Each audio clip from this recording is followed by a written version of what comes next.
Hello everybody, this is Sean here with another StarCraft 2 replay. This replay is going to be between EmpireHappy and Grubby. It's going to be a PvT, and this is actually take 2. Have you guys ever had that one time where you needed something, like all the technical stuff to go right, and you tested everything like multiple times, and every time it was like, yep, no, it works. It works perfectly fine, everything works fine, and then you actually go live with it, and then everything just falls apart. And I totally forgot to close the timeline, so let's pretend that you didn't see that.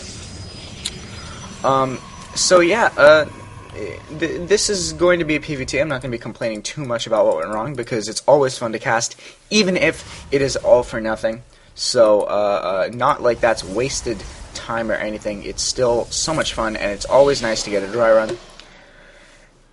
Anyway, so yeah, both players. Let me talk a little bit about the players. They're both definitely pros.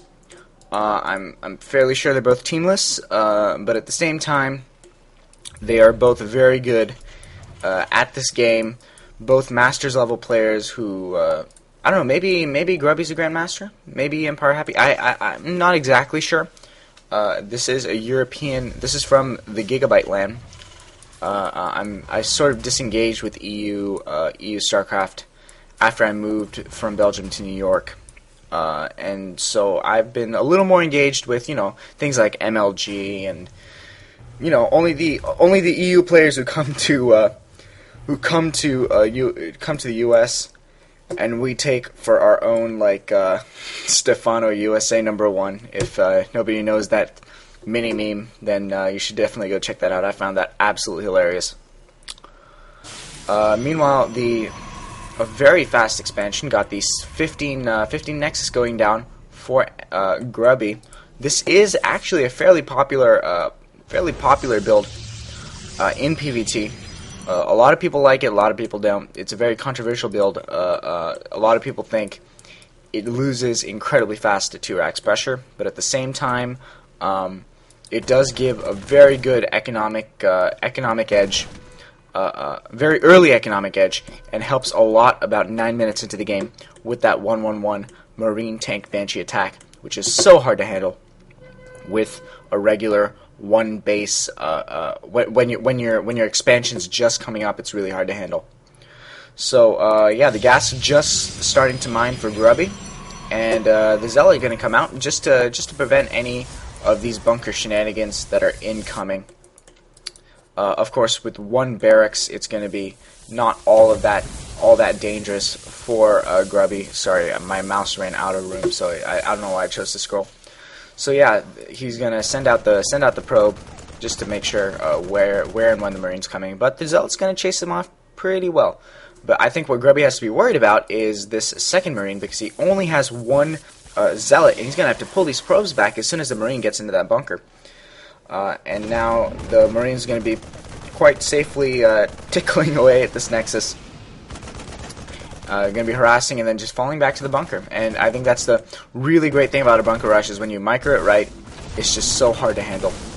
Now that he's got the Zealot there, he's going to be forced to salvage, and the Marines are going to try and get as much damage. One worker kill is quite a bit, but at the same time, oops, pressed the wrong button. At the same time, definitely wanted to get a little bit more than that. Sorry, I'm just looking for the, there we go, Control R, that's the one. I don't know, like, my hotkeys keep changing for some reason, so, workers killed, 2, and, of course, the one worker killed for Grubby was the SCV that built the bunker. So that's gonna set, but at the same time, Grubby did kill both the Marines, so, I don't know, it's a fairly even trade. I would say, like, you sacrifice a bit of economy and you get a couple of units. Yeah. He's probably going to replace that probe, and Grubby's going to replace that SCV, and he's going to also replace his Marines, so not much damage. But these Hellions definitely going to get their money's worth, getting 3 probe kills between them. 5 kills, that is that's a good trade-off. 250 minerals worth in probes, and you even escape with one of the Hellions. You lose 100 minerals, and you gain a worker edge, which of course also has that mining time associated with it, which is definitely a good trade for EmpireHappy. So yeah, just gonna grab my little drink here and just have that ready just in case I get ridiculously parched. So yeah, both players sort of, maybe I should open some kind of counting station or production tab or something like that, because we don't really want to be caught off guard. We don't want music. Actually, let's have music. Let's listen to music. So yeah, we got the expo going down for EmpireHappy. Wow, the production tab does make things easier. Yeah, just got these Hellions in a fairly good map position. The Phoenix and the Hellion sort of like having a stare contest because neither of them can really do anything to each other without some support. Phoenix gonna lift, and there's a Stalker to provide some support. So I guess that's a good engagement. I don't know why EmpireHappy didn't pull away that Hellion. There's nothing that Hellion could have done that could have remotely done anything good. But gonna get a nice probe kill here. And Grubby putting the probe on the Xel'Naga tower. I personally, of course, like, I'm not a pro player like these guys, but I've never really understood the utility of putting a probe on the Xel'Naga tower instead of mining. I think it's always better to have maybe a zealot or just some kind of combat unit at the Xel'Naga tower and keep that probe mining. I feel like it's more worth it. But you know, vision is invaluable. You never. I say that not just because it's ridiculously valuable, but also because it's invaluable in that you can't really value it at any given time. So it can mean something different at any given time. So maybe here it means more to have that probe getting the vision than having it mining. So you know. But now the observer out for Grubby, definitely not going to worry. Not going to worry about using his workers for vision. Now he's going to take a look and he's going to see everything before losing that observer.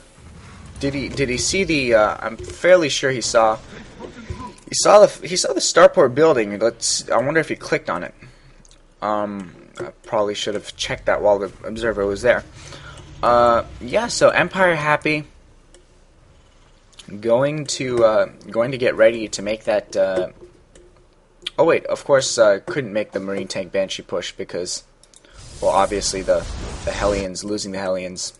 I don't know what I'm talking about. Anyway, I don't know why he hasn't made the 1-1-1 push. He hadn't lost very much. Maybe I missed something on the minimap.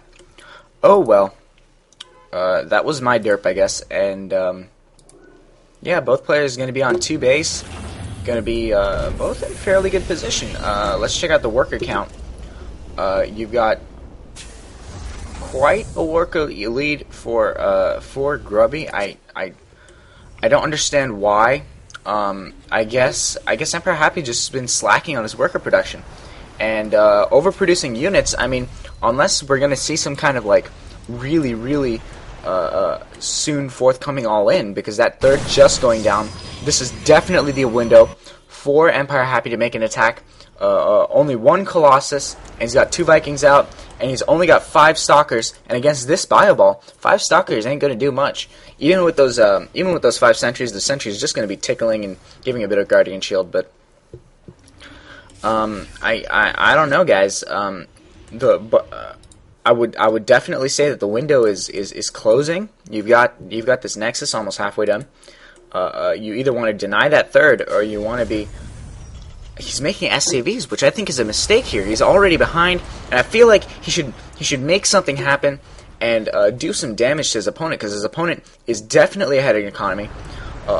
Was a little bit behind in units, but now that second Colossus is out, even with this high Viking count, a very high Viking count, that may actually hurt EmpireHappy. Even if he takes down the Colossi, those Vikings can't do very much after that. I mean, they land, and that's a little bit of extra damage that the Protoss gateway units have to do, but at the same time, like, I don't really. I guess maybe it's a little bit of commitment to Vikings. Maybe it's not. I don't know, but we'll just have to see. But it looks like EmpireHappy just going to be trying to keep up in economy. And keep in mind that those mules are worth 2 SCVs each in terms of mining. So when he has 2 mules out, that's the equivalent of 53 workers. And I feel like this passive role that that EmpireHappy is taking can only hurt him. But now Grubby actually gonna move out and gonna lose a Colossus for free. Definitely not a good engagement, and gonna lose both his Colossi. And that is definitely what the break that Happy needed. Definitely the break that Happy needed to get back into the game. Now he can feel free to produce SCVs at will, and Grubby is going to may have to cut worker production, and that is exactly what he is doing, it would seem. Because now he can't just make probes and pylons. He's gotta get some units out. Otherwise, EmpireHappy can just herp derp right into his main. I guess definitely a good break for EmpireHappy. I don't know why these Vikings are there. They're not doing very much. Finally going to land them. Going to give a little bit of a damage boost. Might be exactly what Happy needs to break this force. And it looks like that's exactly what is going to happen here. The shieldless Marauder obviously does not block any damage whatsoever. You're going to lose 2 shieldless Immortal is what I meant. He's going to lose 2 Immortals. Immortals are not what you want to lose against this ball, because the Immortals are exactly what tank the damage, are exactly what kill the Marauders. Stalkers do not do very well against Marauders. I learned that from the campaign when I first started playing, so definitely something that is held true. Meanwhile, you got Dark Templar out, going to try and do some damage, but with these medevacs and the Fireball just outrunning, doesn't look like they're going to be able to. And just going to retreat back into the main, going to build some turrets now that he sees that tech. And that is going to be that. Now, EmpireHappy definitely in a much better position than he was before. 61 SCVs to 71 probes. Not as much of a worker deficit now. He can just drop those mules anytime he wants, and he can close that gap fairly rapidly. And at the same time, Grubby going for his 4th. Let's check out the unit tab. Okay, I don't know how to check out the unit tab. Control R A maybe? Yeah, there it is. Army supply is 88 to 77 for Grubby. So that is definitely a good position for Grubby. He's ahead in workers, ahead in army, but most of his army is comprised of these zealots, and I mean, charge lot. Yeah, they do have charge. I mean, charge lots are great, but I don't know. I guess he does have those immortals. So I guess it's a zealot immortal, that gateway immortal combo, pretty good, and probably definitely going to be able to break this expansion.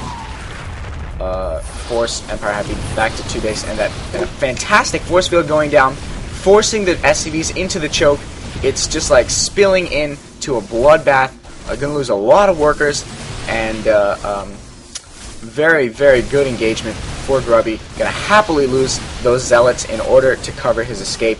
Now his bio ball has to go all the way around in order to engage. Now these ghosts are going to play a huge role. Ghosts play an immense role in PvT. Let's check out the upgrades. 0-1 on the Terran, and 2-2 on the Immortal. So that's 2-2 on all the ground units. And the ghosts are basically the only chance that Happy has at this point, because you see the army supplies are you've got Grubby ahead, definitely, by 15 supply, and he's ahead in worker count, and he's ahead so unbelievably far ahead in upgrades. The only chance he has is to land some money EMPs, maybe get a couple of fantastic snipes on those Templar, and he cannot get feedbacked. He cannot afford to get feedbacked on his ghosts or on his medevacs, or he's just going to lose this game outright. The engagement going down, and the Zealots just sort of tanking the damage, and they're taking a lot of damage because they've got +2 armor, while these guys have only 1 attack. and doing his best, but the stim, just the medevac's not able to heal through the stim. They're really low on energy, and the Zealot's just tanking way too much damage. And now the Immortal's just going to be able to push this ball back, and even though he lost both players lost a lot of units, and of course, any engagement that's not incredibly one-sided for EmpireHappy is good for Grubby, because he is ahead in economy, ahead in army supply, and ahead in upgrades, in every way in control of this game, putting down his 5th, where EmpireHappy's 5th could be. Actually, I don't know exactly like whose this is supposed to be, but that is definitely a ballsy 5th. He could make a Stargate and just like go straight into the main of EmpireHappy. Let's check out the AA. There's not very much AA. There's only this missile turret for detection. And I don't know. He's got that Stargate from earlier, and I do feel like that is a mistake on Grubby's part not to do more with that Stargate, especially on 3 mining bases. Because when you're on 3 mining bases, you really want to take advantage of your tech. And I feel like he transitioned into this Robo. Transitioning into the Robo is very nice for that upgrade advantage, because of course you maintain the upgrade advantage. You're going to get pushed back right here. The Marines at 1-1, but now the Protoss ball at 2-3, and Grubby doing a very good job at staying ahead in those upgrades. But as I was saying, I feel like on 3 mining bases, when you're this far ahead, just venture into that air tech. You've got this proxy base, and you can just like make another Stargate, start some research on your cyber core, and you have time to research your last upgrade. So I mean, you can just like get some air down, but I feel like Grubby doesn't even need to do that. The factory going down, going to try and block off this ramp, get a little bit of forward vision. Of course, Grubby controlling both towers with Dark Templar. Well, a Dark Templar here. And this Protoss ball is just like a straight up damage tank death ball, with a bunch of charge lots, quite a few Immortals, do a lot of damage, and then 2 Colossi. And while it is the priority to focus down the Colossi, those Immortals do so much damage. And it looks like Grubby going to take out this 3rd again.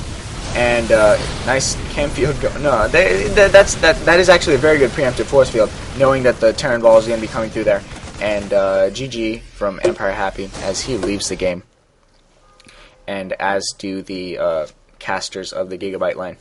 So I mean, I feel like definitely a very, very, very good example of play from Grubby, the Protoss, whom I don't really know. And we're just going to go straight on to game number 2. This is a best of 5, and we are going to see how it goes. Thanks for watching, you guys. Going on to game number 2 right now.